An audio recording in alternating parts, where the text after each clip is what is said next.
Alright, next card we have the Roll card, a 5 mana 5/6, so really good card already, Ethereal Peddler, by its stats. Like, really good curve. And it has an extra effect. Battle Cry, reduce the cost of cards in your hand from other classes by 2. So that's interesting. You immediately think of like Burgle, right? That's like the immediate thing that you think of. If you play Burgle and then you play Ethereal Peddler, then you get to basically have 2 free innervates. A main problem with Ethereal Peddler is that you have to play RNG cards that basically get class cards from other stuff, right? You have to like get it from somewhere else. And that also means that that something else might not be what you want, right? It's not like Thoughtsteal from Priest, where when you play Thoughtsteal as a Priest, or you play Shifting Shade, you know the card you're getting is to be somewhat good, because it's in your opponent's deck, right? Burgle, and Huckster, and what else gives you other cross cards? Like Nefarian, you know, stuff like that. The problem with those is that you don't get to choose the quality of the cards. Sure, the class cards are generally a little bit stronger than neutral cards, but you can also get some really bad class cards, right? And for you to reduce them by 2 means that you have to be playing a deck that can actually use the mana discount, aka a mid-range or control deck, right? If you play this in aggro deck, you're always going to have mana to spend anyways, so you don't need to reduce them further. So I would say that, given the very fringe situation that Ethereal Peddler needs so many things to work out, I don't think it's going to happen. Sorry to be such a downer, and like, I just don't see this happening. 2 out of 5, I guess, because the body is still fine. If there is a Huckster deck and a Burgle deck, you have to play Huckster and Burgle for this to kind of work, right? And you can't face against the mirror matchup. The mirror matchup of this card is like just a 5 mana 5/6 pit fighter, which I guess is fine. But like, why wouldn't you just play Azuric and be much happier with that? So I'd say a 2 out of 5 is about where it's at. Kazaam is the Warlock card for 5 mana. It's basically Force of kitchenware or silverware, or like, you know, just like house stuff. You get a 1/1, a 2/2, and a 3/3. Now, I'm not really sure if the 1/1, 2/2, or 3/3s have any text. Like, if they're like mechs or something, like, I'm not really sure. But judging by the card itself, getting a 1/1, a 2/2, and a 3/3 for 5 mana is not that good. The problem is like, okay, so first of all, a very easy comparison is Force of Nature, right? Force of Nature is not played because it's just like the minions don't do enough to force your opponent to do something bad. You get what I mean? Like 3 2/2s is so easy to deal with because it's effectively a 2/6, if that makes sense. Because if you think about it, all the minions are just to attack. So when your opponent trades something, they're not like trading such that it's gonna get more power. Does that make sense? It's not like it's 6/6 worth of stats. It's more like it's a 2/6. Because every time your opponent kills something, it's still a 2 attack. Now this one is a little bit better than Force of Nature in my opinion, because the stats are different. So you know, you get to trade a little bit better, or you get to like manipulate stuff like Abusive a little bit better, and stuff like that, or like Argus, different kind of stuffs, and have different results. But I don't think that Warlocks actually need this in any deck. Warlocks are very because their hero power is life tap, they're very polarized into either Zoo or Control or Reno, kind of. Like, there has to be like something that just abuses the hero power, right? You either play really fast and draw later, or draw first and then play a lot of stuff later, kind of thing. And this is kind of like a mid-range card. And mid-range Warlocks are not that good. So I would say that this is kind of like a... I would say this is a 1 of 5. I don't see this getting played. Because it's so similar to Force of Nature, and Force of Nature is not played in the deck that really wants creatures, right? They have Savage Roar. Yeah, I don't see this happening, especially in Warlock. What about Cho'Gall? If you play this with Cho'Gall, then it's a lot of board, right? But how good is it anyways? Like, you have to play this by itself. And it only works with Cho'Gall. So I don't think this is good enough. No, I would still say this is a 1 out of 5. I think Cho'Gall and Karazhan is so fringe. It's like, it's too cutesy. And it's not like it's unbeatable too. It's not like if you Cho'Gall and Karazhan, then your opponent loses. No. Right? It doesn't really happen, so yeah. Okay. This card, I'm actually pretty excited about. Okay? I'm actually pretty excited about.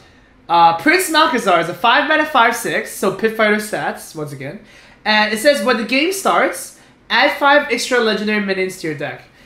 It doesn't matter where it is, you're always going to get a 5 card. So you're going to get a 35 card deck.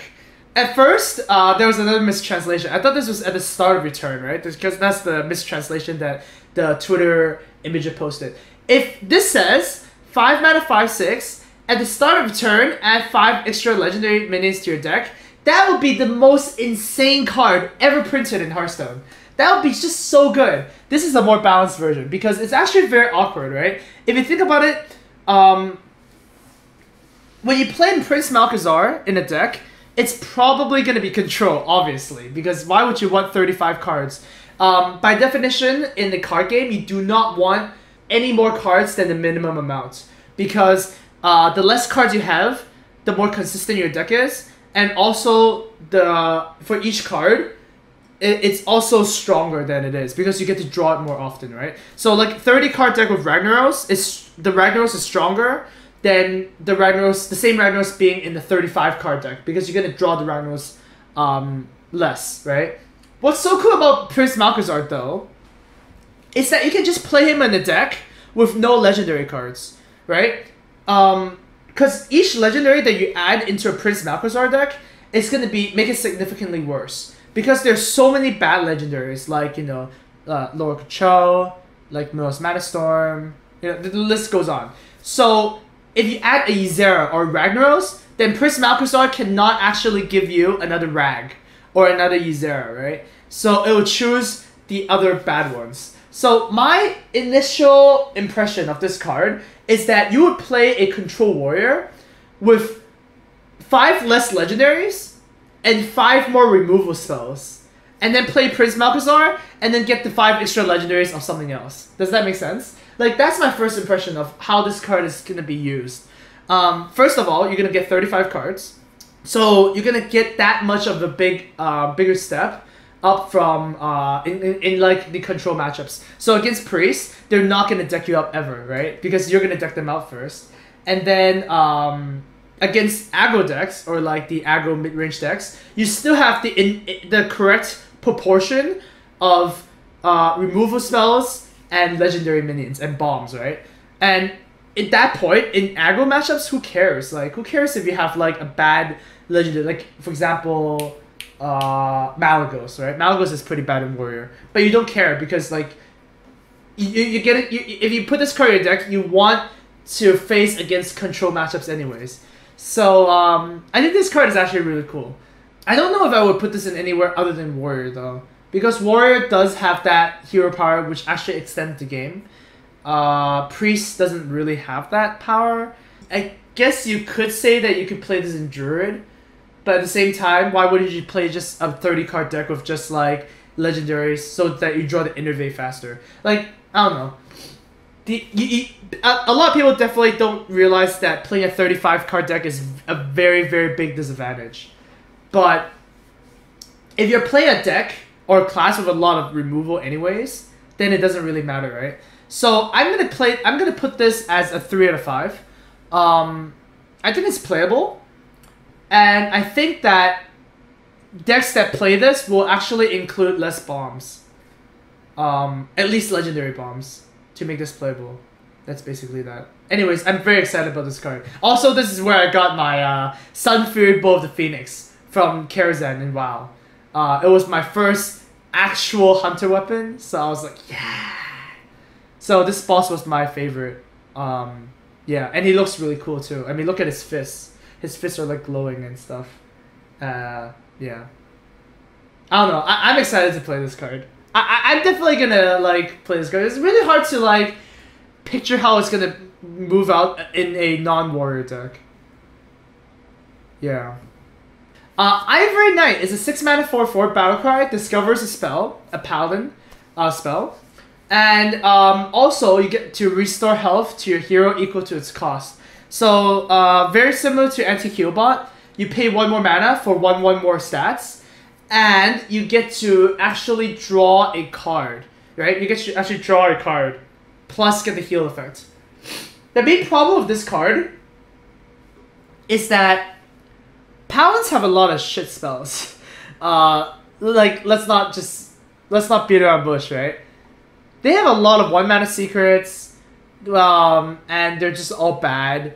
The chances of discovering a card that's relatively good would be something like 4 or above, right? Like Blessing of Kings, Consecration, Avenging Wrath, Lay on Hands, you know, stuff like that. And if you do that, then it's really good. If you can't do that and you get 3 secrets, then it's really bad.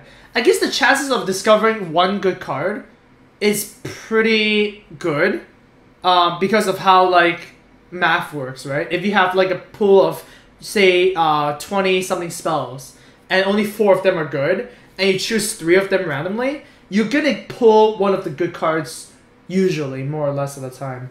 And you also get to cast it, so it's a little bit better than anti-heal bot in that case, because you actually get card advantage. So I think this card is really slow.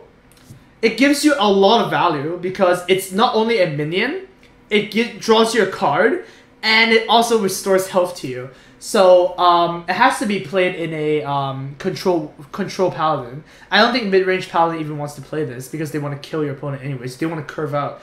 And this card doesn't really want to curve out. This card wants to kind of stall the game and get value out of that. Yeah, my first impression is that this card is actually pretty nice. It's like a weird hybrid. Like when you have Azure Drake and you have Healbot and they make a baby, then Ivory Knight is kind of boring, right?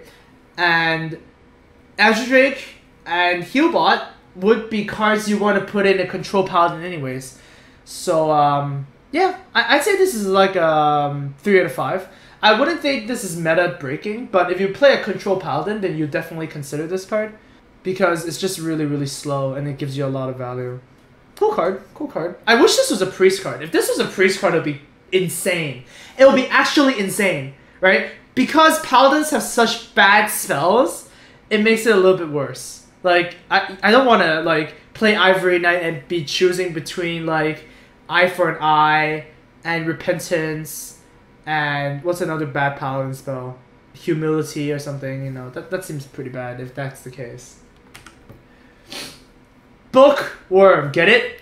Bookworm? Ah, Blizzard, you're so funny. 6 mana 3/6. Battle Cry. If you're holding a dragon, this is dragon itself first, okay? Battle Cry, if you're holding a dragon, cast Shadower Pain. So if you think about it, Shadower Pain costs 2 mana. And a 3/6 usually is 4 mana, right? You know, compared to like Water Elemental. So it's basically Water Elemental plus Shadow Pain in the same card for 6 mana. Now that's a pretty good deal because if it has Water Elemental and Shadow Pain in the same card, you're supposed to pay more because when you combine the effects of 2 cards, you're supposed to just pay more. That's the thing. The problem with this card though is that it is 6 mana. Not because you want to pay 6 mana, it's because you can only play this at turn 6. That makes it a very big problem because when you want to Shadow or Pain something, you want to do it very early on, right? You want to kill those Councilmans, or you want to kill that Totem Golem and stuff like that. When it's turn 6, and you want to kill a 3 attack minion or less, it's a little bit too late. Because, like, if it was, like, that good, then Kodo would be everywhere. But Kodo sometimes is also a bit too late with 5 mana, right? It doesn't kill the Doomsayer quite fast enough. So I don't think this card is good. And I don't think Dragon decks would want to run this. Dragon decks right now are, you know, Dragon Warrior is the most obvious one. But with Blackwing Corruptor and, like, you know, cards that curve above that what they're supposed to be, like what's that called? The Blackwing Technician, Blackwing Corruptor, the 3/6 Taunt Dragon that's 4 mana. You know, Dragon's decks are built based on tempo, and this guy gives you tempo by killing one of their stuff, which is a conditional thing, and B, it's only 3 attack. So you're not really pressuring your opponent for an answer. You're just kind of like letting them do whatever you want. I don't want to play a 6 mana 3/6. And on top of that, I need a conditional. I have to hold a dragon, and they have to have a minion that's 3 attack or less. I just don't see this happening. It doesn't fit the dragon theme at all. So I'm going to give this a 1 out of 5. I just don't see this card being good and constructed at all. Okay, Fireline's Portal. Alright, we're not discussing Arena, guys, so don't go crazy. 7 mana, 5 damage as a mage spell. You summon a random 5-cost minion. So, the first thing that immediately pops to mind is that this is like a Fire Elemental, or like a North Sea Kraken. Like, it's kind of like in the middle, right? Half Fire Elemental and half North Sea Kraken for 7 mana. The main difference is that this has the biggest damage, right? It deals 5 damage. That is a lot of damage. And when you play a mage, you kind of want to just deal damage. It doesn't matter where it's from. So like Frostbolt and Forgotten Torch to come into mind immediately. And like Flamewaker, right? You just want to deal damage. Because if you clear the stuff good, you can have board control. If you go face, then it's fine because you have more burn later, right? So damage spells are something that mages will always want, especially the ones that go face. Partly why Flame Lance was so bad was because it didn't go face, right? If Flame Lance went face, it would be insane. So Fireline's Portal does go face, so it could seal out some games. Dealing 5 damage is also a very sweet number because there's a lot of cards that have 5 health and are really good. So for example, like you have the Emperor, you have the Sylvanas, you have the Cairns, and you have your... there's just a lot of... The 5 just kills everything, right? There's not a lot of minions that have 6 health. But those are all the good stuff, right? It goes face, it kills something, you summon a 5-drop, which is, you know, on average pretty damn good, right? On average, I'd say it's a 5/5. So that's pretty damn good. Problem is that it's 7 mana, okay? Once again, mana is not an issue. Mana is a problem when you look at this and say like, wow, I can only use this on turn 7. So even if your opponent plays Emperor, you cannot kill it at the same turn because it's turn 6, right? You're actually like 1 turn behind kind of thing. Sure, there's a 50% chance where, you know, you can coin this out, or your opponent, or you're going first and your opponent plays Emperor and you play this. But like, that's the problem, right? For this, you have to play 7 mana. Yeah, a little awkward when you put it like that. It is really good when, like imagine situations where you're playing Temple Mage, and your opponent plays an Emperor, and you have a lot of cards in your hand. Usually, you're gonna go with the option of putting a minion and clearing the board at the same time. So, for example, Flamewaker and Fireball, right? This is kind of like Flamewaker and Fireball, the same card, like as a 7 mana card. And it's going to be way better because it's just fit into 1 card. But once again, the problem is that you're playing a 7 mana card. And when you play 7 mana cards, your deck becomes very, very inconsistent.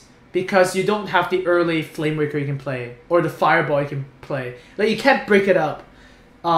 So, yeah, that's basically my analysis. I think the 7 mana, like, the fact that you can only play this at turn 7 is a big downside of this card. So I would probably rate this a 2 out of 5 in constructed.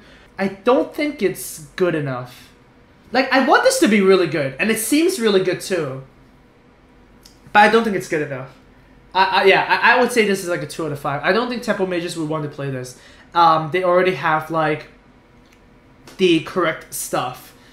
Another card that this is really similar to is Faceless Summoner. Because Faceless Summoner summons... It's like a 5/5 that summons a thing that deals damage or trades, something like that, right? And even Faceless Summoner is being cut from Temple Mages because it's not fast enough, right?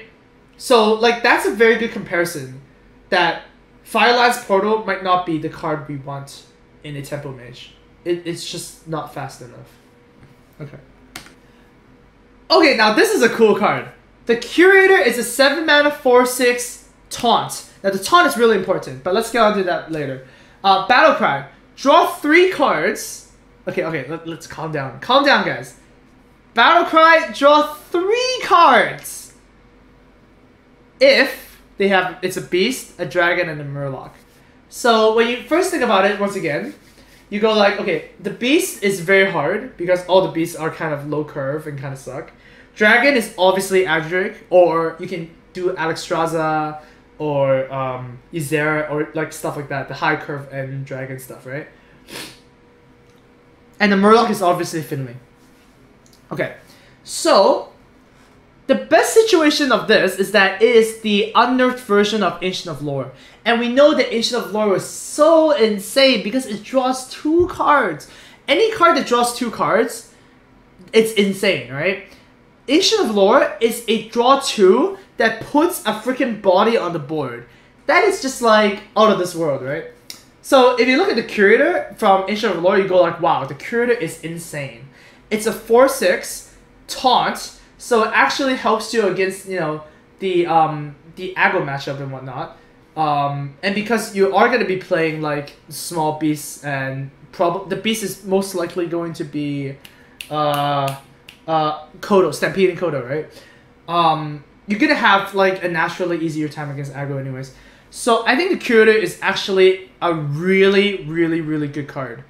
If you're playing in a mid-range deck with like 1 extra drag, like two Adrics is like enough already, right? Finley is probably good enough. I don't think you want to play any other Murlocs because the other Murlocs are kind of bad. The only other one is like the one that deals 2 damage to everything, right? And I don't think you want to play that one for 6 mana. That feels really bad. But just drawing Finley is enough. And then, because like, if you just draw Beast and Dragon, it's Ancient of Lore. If you draw Finley, then that's just bonus. And when you thin out your deck like that, you draw your better cards faster too. So I think the Curator is actually like a... I would actually give this a 4 out of 5. I think this would actually see legitimate play. Just because that if you draw 2, it's insane. And if you draw 3, it's like by definition, if it's 2 is insane, then insane plus 1 is whatever definition you want to put, okay? And it's also a very relevant body because it's a 4/6 taunt, right? It's like more relevant than the 5/5 in my opinion. And how do I put this? Like Hearthstone is a game all about kind of like if you can put your cards on the board fast, or you can gain value really fast, right? And in a sense, Curator is going to be put in the deck where you already have board clears. You're not going to play this in Zoo or Aggro or anything. You're going to play this in decks with stuff like Ecology Consecration, or like Alkanite Circle, or like Brawl already, right? So you already get the Tempo Sway from other cards, and this card will actually come back in and fill your hand with stuff. So and also protects you, right? So it's not like it's like a deal 6 damage to your opponent's board and draw 3 cards. Like if there's a 7 mana card that says deal 6 damage to your opponent's board and draw 3 cards, you would play that in a heartbeat for 7 mana, right? That's like Lay on Hands, but a better version. So in that sense, I would say the Curator is really good. And yeah, I would say that this is a 4 to 5. Really excited about this card. Medivh The Guardian. Oh my god, look at how handsome his face is. 8 mana, 7/7. Battlecry, equip Atiesh, the Great Staff of the Guardian, and Atiesh is the 3 mana weapon that after you cast a spell, summon a random minion of that cost and lose a durability, also known as Summoning Stone, that has 3 charges, right? Yeah, they really want Summoning Stone to be a thing. Like, they always bring it back. It's crazy. So, how are we going to put this card? So first of all, it's very exciting because it's the first neutral weapon, right? So like, you can actually say that, well, Blingtron was kind of like the first neutral weapon, but not really, because you don't get to control what it is. If you play a non-weapon class and you play Medivh, you know that you're going to get that weapon. So that's really cool. Also, it's an 8 mana 7/7, so it's much better than Summoning Stone. Summoning Stone is 0 attack. So that's really bad. So how good is this card in a constructed nutshell? Well, it's a pure value card. Because when you play Medivh, it's an 8 mana 7/7, you're not gonna win the game, right? Compared to other cards like Ragnaros and like, you know, even like Alakir or Call of the Wild, you know, stuff at 8 mana should technically swing you the game immediately in your favor, kind of thing, right? It's just by definition what an 8 mana card should do. Medivh does not do that. When you play Medivh, you need to wait until the next turn, or in another sense, you need to wait 3 extra turns to get the full value of the card. That's a little awkward already, right? That's a little awkward for decks that want to stabilize. However, imagine a situation where you're playing a control deck versus a control deck, and you actually have this out.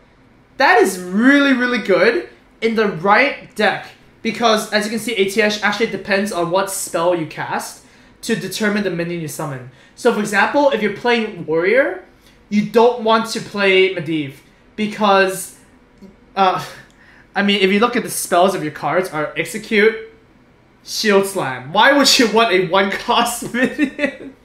Right? It's really bad. There's also like, it's after you cast a spell. So if you play Brawl, the Brawl actually happens, and then you get a 5 mana minion, right? So that's pretty cool. It's actually kind of new. Right? It's actually kind of new, this kind of wording, after you cast a spell, because usually is when you cast a spell, like Flame Waker and Violet Teacher and stuff like that. But this is like another, it's kind of a little bit weirder. Anyways, what was that? I was kind of lost in thought there. Yeah. You need to have a right deck to play this card. So you can't play this in Warrior because they don't have enough spells. When you play this in Rogue, it's also really awkward because there's not a big spells, right? So you're down to stuff like, okay, Warlock is pretty good choice because they have like, you know, Siphon Soul, Twisting Nether. They can twist the Nether and then, you know, get an 8-drop, or God forbid play Doom and get a 10-drop, whatever. 8-drop is still the best one, anyways. In Priest, you can actually play, well, technically Mind Control. That's pretty much it, because yeah, you can play Entomb as well for 6 mana and stuff like that. In Druid is also pretty good. So it's interesting because this card is good in all the non-weapon decks. Because all the non-weapon decks have a lot of high casting spells. Just in general, kind of. So that makes it pretty cool. Yeah, it's the only problem you have to get over is that when you play this at 8 mana, you cannot swing the board back in your favor. You need to wait a turn. And Hearthstone being such a fast game already, it's going to be hard to make this work. It really is going to be hard to make this work. So my initial impression is that this is going to be a 2 out of 5. But I'm going to be super happy to have this card if I'm playing a control versus control mirror. Right? It's going to be so exciting. But unfortunately, I think the Medivh The Guardian gets wrecked by Tunnel Trog. Right? Tunnel Trog beats Medivh. That's my problem with this card. Okay. And ooh, I think that's it for the first impression. So my favorite card out of the set is probably Prince Malchezaar. I'm excited to try it out because, you know, the extra like, you don't want to play 35 cards, but if you can make a card, if you can make a deck such that the removal and your bombs are balanced in such a way that's really good, I think this might be really good. Like, it's interesting. And I think Barnes is the card that's the strongest power level, by far. Out of all these cards, Barnes is the strongest card. So, yeah. I think the second strongest card would be, like, Kindly Grandmother is really good. I'd say that Silverware Golem is also really good. And Curator is also really good. So, I think those cards are my favorites right now. And I guess I can't wait to see what the Priest cards are, because they still haven't released the Priest cards. Blizzard, please. Please, I want to see what the Priest card is, so I can... Oh, man. I'm going to prepare for the worst, so that if it's a really good card, I'm going to be very impressed. But then that's kind of lying, because, you know, I'm kind of setting up myself for a disaster. Kind of not really. But, yeah. Anyways. Karazhan is looking to be very fun. All these effects are very unique. So yeah, we'll see you guys in the next video where we will review the other half of the Karazhan cards. Bye!